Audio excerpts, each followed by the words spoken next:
महिलाओं को आरक्षण देने के लिए आगे बढ़ रहा था और कानून यानी बिल पेश हो रहा था, तब उन्हीं का एक साथी दल वेल में आता है,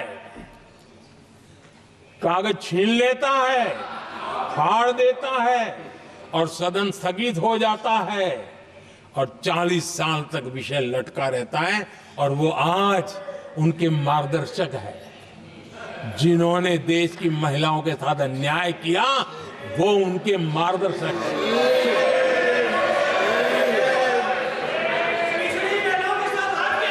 आदरणीय सभापति जी, हमने संविधान संशोधन किया, हमने देश की एकता के लिए किया। बाबा साहब आंबेडकर का संविधान 370 की दीवार के कारण जम्मू कश्मीर की तरफ देख भी नहीं सकता था।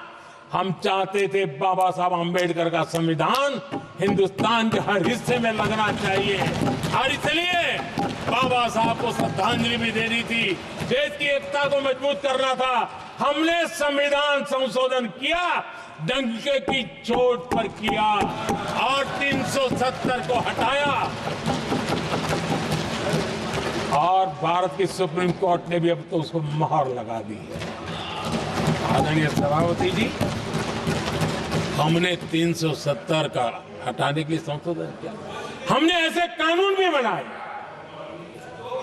जब देश का विभाजन हुआ,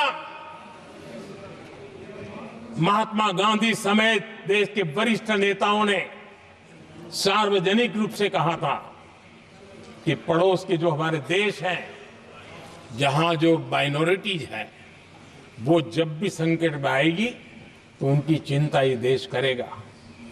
गांधी जी ने का वचन था, जो उनके नाम पर सत्ता पर चढ़ जाते थे उन्होंने तो पूरा नहीं किया। हमने सीएए ला करके उसको पूरा किया।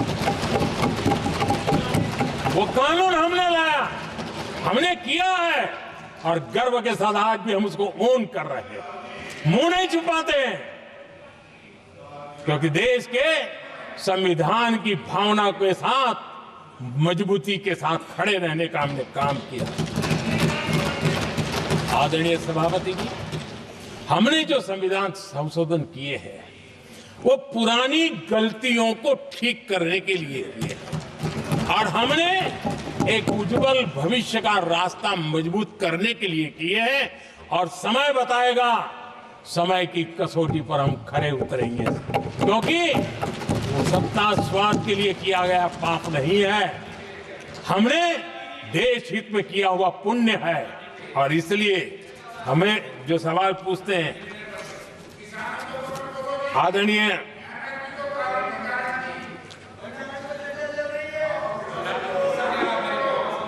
आदरणीय सभापति जी, यहां संविधान पर अनेक भाषण हुए,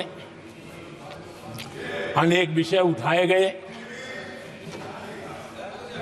हर एक की अपनी मजबूरियां होगी, राजनीति कुछ न कुछ करने के लिए कुछ करते होंगे, लेकिन आदरणीय सभापति जी, हमारा संविधान सबसे ज्यादा जिस बात को लेकर के संवेदनशील रहा है वो है भारत के लोग, वी द पीपल, भारत के नागरिक।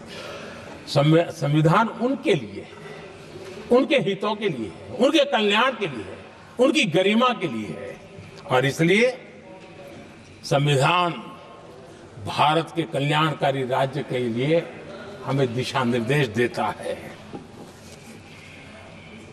और कल्याणकारी राज्य का मतलब है जहां नागरिकों को भी गरिमा प्राप्त हो, उनको गरिमामय जीवन की गारंटी मिलनी चाहिए। हमारे कांग्रेस के साथियों को एक शब्द बहुत प्रिय है, मैं आज उस शब्द का उपयोग करना चाहता हूं और उनका सबसे प्रिय शब्द जिसके बिना वो जी नहीं सकते, वो शब्द है जुमला।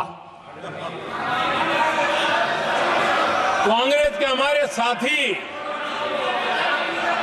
उनको दिन रात जुमला, लेकिन इस देश को पता है हिंदुस्तान में अगर सबसे बड़ा जुमला कोई था और वो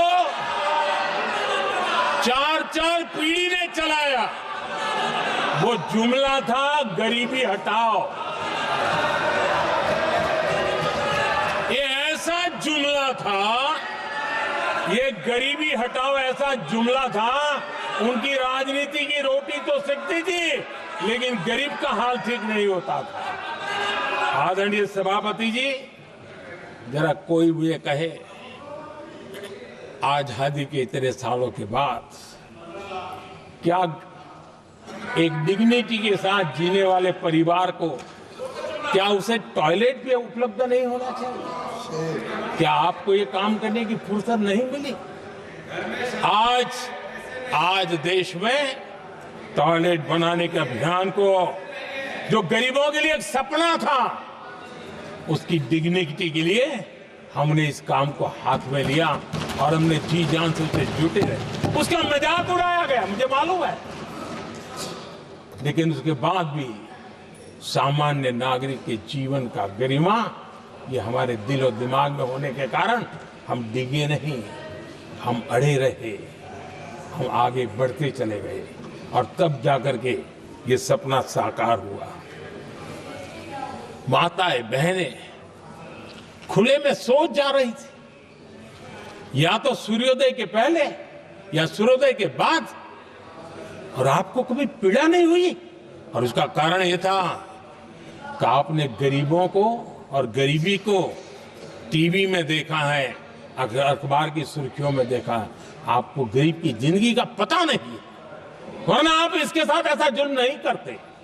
आदरणीय सभापति जी, इस देश की 80% जनता पीने के शुद्ध पानी के लिए तरसती रही। क्या मेरा संविधान हमें रोकता था? क्या संविधान तो ये चाहता था कि सामान्य मानवीय की सुविधाओं को ध्यान दिया जाए। आदरणीय सभापति जी, ये काम भी हमने बड़े समर्पण भाव से आगे बढ़ाया है। आदरणीय सभापति जी, इस देश की करोड़ों माताएं चूल्हे में खाना पकाना और धुएं से आंखें लाल, कहते हैं कि सैकड़ों सिगरेट का धुआं, खाना पकाते हैं तब धुआं शरीर में जाता है। उन माताओं बहनों की आंखें लाल होती थी, इतना नहीं, उनका शरीर स्वास्थ्य खत्म हो जाता था। उनको धुएं से मुक्ति का काम, और 2013 तक क्या चर्चा चलती थी, 9 सिलेंडर देंगे कि 6 सिलेंडर देंगे। इस देश ने देखते ही देखते हर घर तक गैस का सिलेंडर पहुंचा दिया, क्योंकि हमारे लिए हर नागरिक 70 साल के बाद जो बेसिक सुविधाएं हैं उसकी तरफ। आदरणीय सभापति जी, अगर हमारा गरीब परिवार दिन रात मेहनत करके गरीबी से बाहर निकलने के लिए कोशिश करता है, बच्चों को पढ़ाना चाहता है, लेकिन घर में एक बीमारी आ जाए तो उसका सारा प्लान बेकार हो जाता है, पूरा परिवार की सारी मेहनत पानी में चली जाती है। क्या इन गरीब परिवारों के इलाज के लिए कुछ आप सोच नहीं सकते थे? 50-60 करोड़ देशवासियों को मुफ्त इलाज मिले। संविधान की उस भावना का आदर करते हुए हमने आयुष्मान योजना को लागू किया, और आज देश के 70 साल के ऊपर के किसी भी वर्ग के क्यों न हो, उनके लिए भी हमने व्यवस्था